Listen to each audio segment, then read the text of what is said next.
آئیے رخ کرتے ہیں پنڈ دادر خان کا، جہاں سے ہمیں بتا رہے ہیں ہمارے نمائندے ملک محمد جہانگیر کہ واڑہ بلند خان کی زمینیں LCI سوڈا ایش فیکٹری زہریلے کیمیکل والے پانی کی وجہ سے دن بدن بنجر ہوتی جا رہی ہے۔ زمیندار حضرات پریشان، نہ ہی فصلیں کاشت ہو رہی ہیں اور نہ ہی کوئی مال مویشی کے لیے جلانے والی کوئی جگہ بچی ہے۔ ان کو کئی بار کہا ہے کہ اس زہریلے کیمیکل کا بندوبست کریں تو کہتے ہیں کہ آپ کو معلوم نہیں کہ ہمارے خلاف جو بھی آواز اٹھاتا ہے وہ جل جاتا ہے یا جان سے ہاتھ دھو بیٹھتا ہے۔ برائے مہربانی ہماری اعلیٰ حکام سے گزارش ہے کہ اس کا نوٹس لیا جائے اور زمیندار حضرات کو اس کا موضوع دلایا جائے، یعنی ان کا جو زمینی نقصان ہوا ہے اس کا نقصان دلایا جائے۔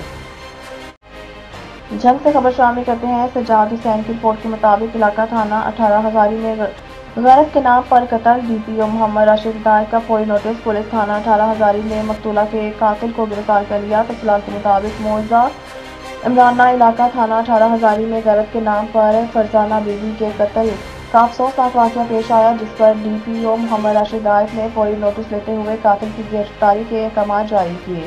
متعلقہ SHO کو بروقت گرفتاری کا ٹاسک دیا گیا۔ DPO کے فوری نوٹس تھانہ 18 ہزاری نے ہمراہ ٹیم ڈیلی ٹیکنالوجی کو بروئے کار لاتے ہوئے مقتولہ فرزانہ بیوی کے قاتل اس کے شوہر محمد عمران کو گرفتار کر لیا۔ منڈی بہادین وزیر اعلیٰ پنجاب مریم نواز شریف کی ہدایت پر ممبر صوبائی اسمبلی چودھری اختر عباس وصال، ڈپٹی کمشنر شاہد عمران مات اور سابق ممبر صوبائی اسمبلی حمیدہ وحید الدین نے منڈی بہادین سٹی رمضان بازار کا اچانک دورہ کیا۔ اپنے دورے کے دوران انہوں نے مختلف اسٹالز پر جا کر کھانے پینے کی اشیاء کی قیمتوں اور معیار کو چیک کیا۔ انہوں نے رمضان بازار میں صارفین کو دی جانے والی دیگر سہولیات کا بھی جائزہ لیا۔